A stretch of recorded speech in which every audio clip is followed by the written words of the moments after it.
ನಮಸ್ಕಾರ, ನ್ಯೂಸ್ 26ಗೆ ಸ್ವಾಗತ.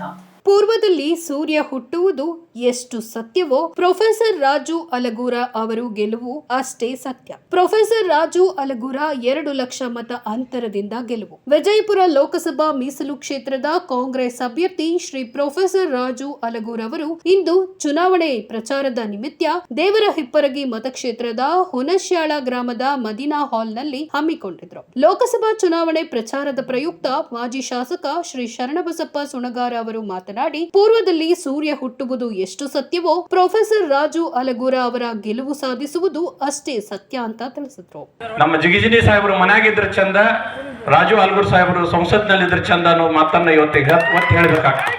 ಕಾಂಗ್ರೆಸ್ ಪಕ್ಷ ಅಧಿಕಾರಕ್ಕೆ ಬಂದ ತಕ್ಷಣವೇ ದೇಶದ ಪ್ರತಿ ಬಡ ಕುಟುಂಬ ಯಜಮಾನಿಗೆ 1 ಲಕ್ಷ ರೂಪಾಯಿ ಕೊಡುವುದು ಮತ್ತು ರೈತರ ಸಾಲ ಮನ್ನಾ, ಯುವಕರಿಗೆ ಸರ್ಕಾರಿ ಉದ್ಯೋಗಗಳನ್ನ ನೀಡುವುದು ಅಂತ ತಿಳಿಸಿದ್ರು. ಈ ಸಂದರ್ಭದಲ್ಲಿ ಲೋಕಸಭಾ ಚುನಾವಣಾ ಅಭ್ಯರ್ಥಿ ಪ್ರೊಫೆಸರ್ ರಾಜು ಅಲಗೂರ ಅವರು, ನಮಗೆ ಮೋದಿಯ ಅಚ್ಚೆ ದಿನ್ ಬೇಕೋ ಅಥವಾ ಬಡವರ ದೀನ ದಲಿತರ ಹಸಿವನ್ನ ನೀಗಿಸುವ ಕಣ್ಣೀರು ಒರೆಸುವ ಸರ್ಕಾರ ಬೇಕೋ, ನೀವೇ ವಿಚಾರ ಮಾಡಿ ಬಂಧುಗಳೇ. ಅದಕ್ಕಾಗಿ ಬದಲಾವಣೆಗಾಗಿ ಕಾಂಗ್ರೆಸ್ ಪಕ್ಷಕ್ಕೆ ತಾವು ತಮ್ಮ ಅಮೂಲ್ಯವಾದ ಮತವನ್ನ ಕೊಟ್ಟು ಆರಿಸಿ ಕಳುಹಿಸಿ ಅಂತ ತಿಳಿಸಿದ್ರು. ಕಾಂಗ್ರೆಸ್ ಮುಖಂಡರು ಡಾಕ್ಟರ್ ಪ್ರಭುಗೌಡ ಲಿಂಗದಳ್ಳಿ ಮಾತನಾಡಿ, ಕಮಲಕೆರೆಯಲ್ಲಿ ಇದ್ರೆ ಚಂದ ತೆನೆ, ಹೊಲದಲ್ಲಿ ಇದ್ರೆ ಚಂದ ಕೈ, ಅಧಿಕಾರದಲ್ಲಿದ್ರೆ ಚಂದ ಅಂತ ತಿಳಿಸಿದ್ರು. ಹುನಶ್ಯಾಳ ಜಿಲ್ಲಾ ಪಂಚಾಯತ್ ವ್ಯಾಪ್ತಿಯಲ್ಲಿ ಬರುವ ಎಲ್ಲಾ ಪ್ರತಿ ಹಳ್ಳಿಗಳಿಂದ ಸಾವಿರಾರು ಕಾರ್ಯಕರ್ತರು, ಮುಖಂಡರು, ತಾಯಂದಿರು, ವೃದ್ಧರು ಬೇಸಿಗೆಯ ಬಿಸಿಲಲ್ಲಿ ಕಾರ್ಯಕ್ರಮಕ್ಕೆ ಆಗಮಿಸಿದ್ದು ಬಹಳ ವಿಶೇಷ ಅನಿಸಿತು. ವರದಿ ರಮೇಶ್ ದಲ್ಲಾಲಿ, ನ್ಯೂಸ್ 26 ಕನ್ನಡ,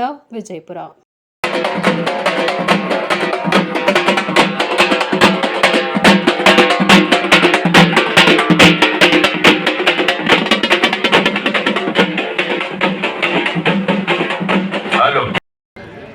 ನಿರುದ್ಯೋಗ ಪದವೀಧರರಿಗೆ, ಯುವಕರಿಗೆ ವರ್ಷಕ್ಕೆ 2 ಕೋಟಿ ಉದ್ಯೋಗಗಳನ್ನ ಸೃಷ್ಟಿ ಮಾಡಿ ಕೊಡ್ತೇನೆ. ಇವತ್ತು 10 ವರ್ಷ ಆಯ್ತು, 20 ಕೋಟಿ ಉದ್ಯೋಗಗಳು ಎಲ್ಲಿ?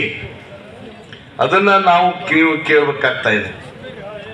ಇವತ್ತು ಉದ್ಯೋಗ ಎಲ್ಲಿ ಅಂತ ಕೇಳಿದ್ರೆ ಅವ್ರು ಏನ್ ಹೇಳ್ತಾರೆ, ಮಾನ್ಯ ಪ್ರಧಾನಮಂತ್ರಿಗಳು, ಇಲ್ಲ ಬಜಿ ಮಾಡ್ತಕ್ಕಂಥದ್ದು, ಪಕೋಡ ಮಾಡ್ತಕ್ಕಂಥದ್ದು ಕೂಡ ಒಂದು ಉದ್ಯೋಗ, ಅದನ್ನು ಮಾಡ್ಲಿ, ಅದು ಉದ್ಯೋಗ ಅಂತೇಳಿ ಕನ್ಸಿಡರ್ ಮಾಡ್ತೀವಿ ಅಂತ ಹೇಳಿ. ಅಂದ್ರೆ MBBS ಆಗಿರ್ಬೋದು, ಡಾಕ್ಟರ್ ಆಗಿರ್ಬೋದು, MCom ಆಗಿರ್ಬೋದು, MA ಆಗಿರ್ಬೋದು, MSc ಆಗಿರ್ಬೋದು, PhD ಆಗಿರ್ಬೋದು, ಅವರೆಲ್ಲ ಭವಿಷ್ಯದಲ್ಲಿ ಬಜಿ ಮಾಡ್ತಕ್ಕಂಥ ಕೆಲಸ ಮಾಡಬೇಕು. ಈ ದೇಶದಲ್ಲಿ ಇರ್ತಕ್ಕಂಥ ಏನು ಕಪ್ಪು ಹಣವನ್ನು ತಂದು ನಿಮ್ಗೆಲ್ಲ ಅಕೌಂಟಿಗೆ ಕೊಡ್ತೇವೆ ಅನ್ನತಕ್ಕಂಥದ್ದು ಹೇಳಿದ್ರು.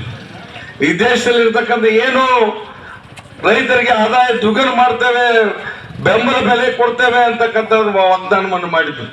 ಆದ್ರೆ ಕಳೆದ 5 ವರ್ಷದಿಂದ ಈ ದೇಶದಲ್ಲಿ ನಿರಂತರವಾಗಿ ಕೇಂದ್ರ ಸರ್ಕಾರದ ವಿರುದ್ಧ ಉತ್ತರ ಪ್ರದೇಶ, ಹರಿಯಾಣ, ಪಂಜಾಬ್ ಈ ರಾಜ್ಯದ ರೈತರು ನಿರಂತರವಾಗಿ ಕೇಂದ್ರ ಸರ್ಕಾರದ ವಿರುದ್ಧ ಇವತ್ತು ಚಳವಳಿಯನ್ನು ಮಾಡ್ತಾ ಇದ್ದಾರೆ. ರೈತರು ಯಾಕೆ ಮಾಡ್ತಾ ಇದ್ದಾರೆ?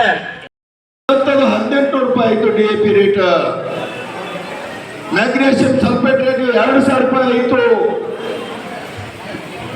ಹುಲ್ಲಿ ಹೊಡಿತಕ್ಕಂಥ ಎಣ್ಣೆ ರೋಡಪ್ಪ 100 ರೂಪಾಯಿ ಇದ್ದಿದ್ದು 500 ರೂಪಾಯಿ ಆಯ್ತು. ಇದು ರೈತರಿಗೆ ಆದಾಯವನ್ನು ಡಬಲ್ ಮಾಡ್ತಕ್ಕಂಥದ್ದ ಮೋದಿ ಅವರು?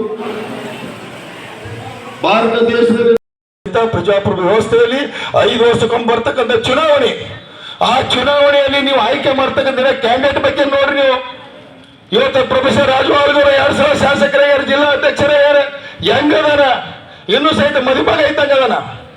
ಇವತ್ತ ಅಲ್ಲಿ ಇವತ್ತಿನ ದಿವಸ ಏನು ಹಳಿ ಹತ್ತಾಗೈತದು, ಇವತ್ತು ಹೆಲ್ತ್ ತಗೊಂಡ್ಬಿಡ್ಬೇಕಾಗಿದೆ. ಇವತ್ತ ಇಂಥವ್ರ ಕೈ ಅಧಿಕಾರ ಕೊಟ್ರ ಓಡಾಡ್ತಾರ, ಸಂಸದರಾಗಿರ್ತಾರ, ಕೇಂದ್ರದಲ್ಲಿರ್ತಕ್ಕಂಥ ಅನೇಕ ಯೋಜನೆ ಸಹಿತ ತಮ್ಮ ಮನೆ ಬಾಗಿಲು ಮುಟ್ಟಿಸುವಲ್ಲಿ ಇವತ್ತಿನ ಓಡಾಡಿ ಕೆಲಸ ಮಾಡಕ್ ಸಾಧ್ಯ ಆಗ್ತೈತಿ.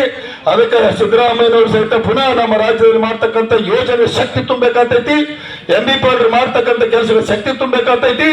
ಇವತ್ತು ಕೇಂದ್ರದಲ್ಲಿ ಇರ್ತಕ್ಕಂಥ ನಮ್ಮ ಖರ್ಗೆ ಸಾಹೇಬರು ಸಹಿತ ಶಕ್ತಿ ತುಂಬಬೇಕಾದಂತ ಕೆಲಸ ತಾವೆಲ್ಲರೂ ಸಹಿತ ಮಾಡಬೇಕು. ಹಸ್ತದ ಗುಟ್ಟಿ ಮತವನ್ನು ಕೊಟ್ಟು ಆರಿಸಿ ತಂದು ತಾವೆಲ್ಲರೂ ಸಹಿತ ಕಾರಣೀಭೂತರು ಆಗ್ಬೇಕಂತ ಕೇಳ್ಕೊಂಡು ನನ್ನ 2 ಮಾತುಗಳನ್ನು ಮುಗಿಸ್ತಾ ಇದ್ದೇನೆ. ಏನಾಗ್ಬೇಕಪ್ಪ ಅಂತಂದ್ರೆ, ನಮ್ಮ ಜಿಗಿಜಿನಿ ಸಾಹೇಬರು ಮನೆಯಾಗಿದ್ರೆ ಚಂದ, ರಾಜು ಅಲಗೂರ ಸಾಹೇಬರು ಸಂಸತ್ನಲ್ಲಿದ್ರೆ ಚಂದ ಅನ್ನೋ ಮಾತನ್ನ ಇವತ್ತಿಗೆ ಹೇಳಬೇಕಾಗ್ತದೆ. ಅದಕ್ಕೆ ನಾವು ನೀವೆಲ್ಲರೂ ಸೇರಿ ಈ ಬಾರಿ ನಮ್ಮ ರಾಜು ಅಲಗೂರ ಸಾಹೇಬರನ್ನ ಪ್ರಚಂಡ ಬಹುಮತದಿಂದ ಆರಿಸಿದಿರುವಂತ ಕೆಲಸವನ್ನ ಮಾಡೋಣ ಅಂತ ಹೇಳಿ ಮತ್ತೊಮ್ಮೆ ಇದಾಗಿತ್ತು ಇವತ್ತಿನ ವಿಶೇಷ. ಇನ್ನಷ್ಟು ಸುದ್ದಿಗಾಗಿ ನೋಡ್ತಾ ಇರಿ News 26 ಕನ್ನಡ. ನಾವು ನಿಮ್ಮೊಂದಿಗೆ.